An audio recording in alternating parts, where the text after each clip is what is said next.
This is a 20-watt rated solar panel USB charger designed mostly for camping and hiking, according to the marketing copy.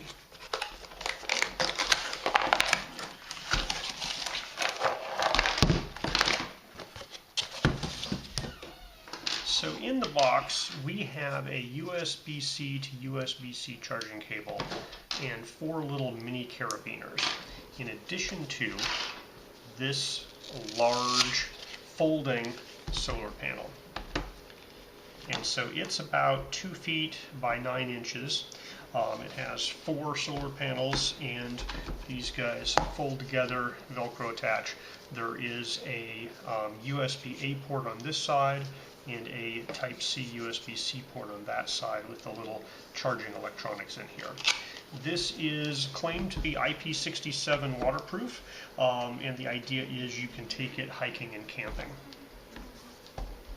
Now, it is possible that each of these panels could do 5 watts.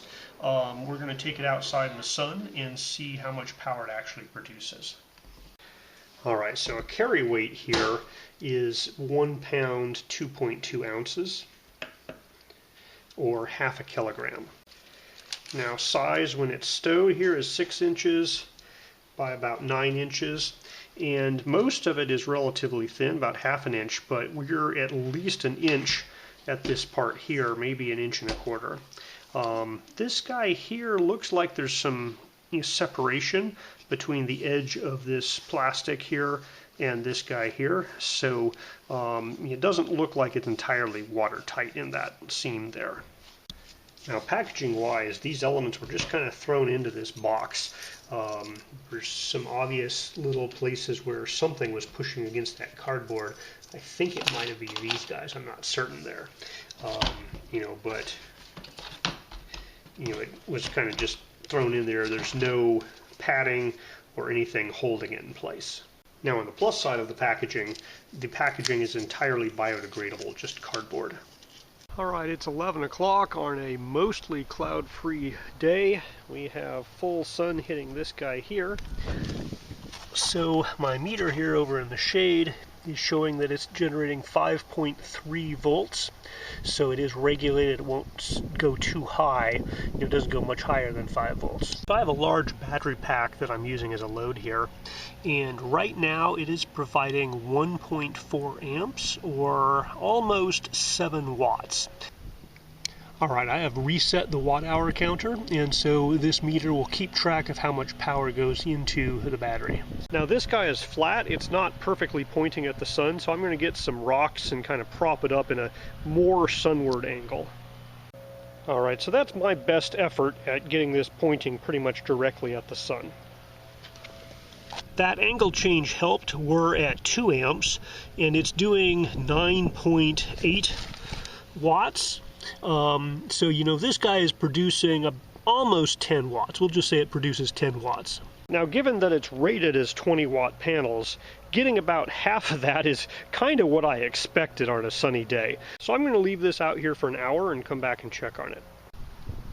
Alright, this guy has been sitting out in the sun for 1 hour now, and it is producing 4.7 volts at 2.2 amps, which is 10.5 watts right now. So I would expect the watt hours would be 10, and yes, it has delivered 10 watt hours into the battery bank here. So I feel pretty confident in saying that you can get 10 watts out of this during the sunny part of the day, as long as you kind of mostly point it towards the general direction of the sun. So I've tried moving it a couple of different angles, directions.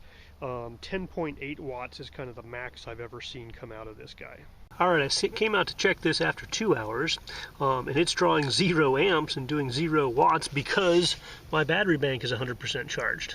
So it was able to fully charge my battery bank, and it used 14 watt hours to do that.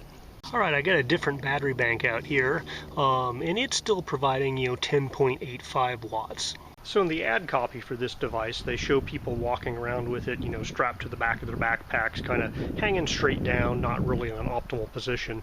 But the panels actually do pretty good off-axis.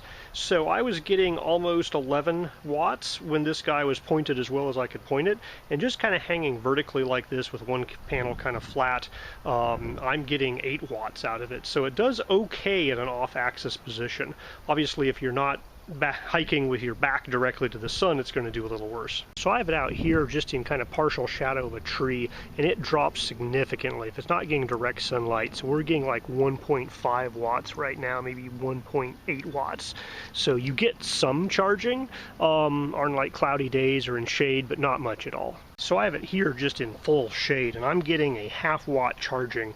So I think, on an overcast day where there's sunny weather, but the clouds are blocking direct sunlight, you're going to get very little charging. We're doing something, it's, half a watt, but not much at all.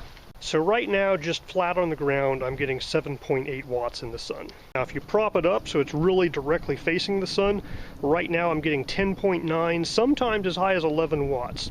So you get a good 30-40% boost by propping it up to face the sun directly.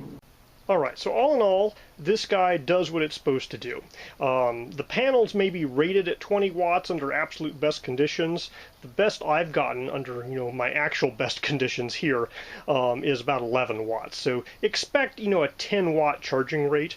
But that's not something to sneeze at. 10 watt hours, you leave this out in an hour, you get 10 watt hours. That's a decent amount of power. So any 5 volt USB device, it will charge up. It might take a little bit of time, obviously. But it does what it's supposed to do. I was testing this with the provided USB-C cable and the USB-C port. The USB-A port over here works exactly the same. It basically is just a different connector, so you'll get the 5 volt charging out of that if you're using a USB-A cable instead of a USB-C cable. Now, if you put these little carabiners attached, it folds up with the carabiner sticking out to the sides. So, there's a little bit of extra bulk there hanging out, but it does fold up, and, you can leave those attached when it's folded up. There's also no particular place to stow the cable. I don't think it would fit inside those folds very well, so you pretty much have to keep a cable outside as well. Now this kind of rubbery folding material here seems to be perfectly good for kind of waterproofing and kind of a little bit of protection when it's folded up. So I don't have any problems with the build quality of that. I think the only thing I've noticed is this little guy here. There's a little bitty gap there where it kind of looks like it might be pulling away from that material. And so that might be something a little bit of glue would help out.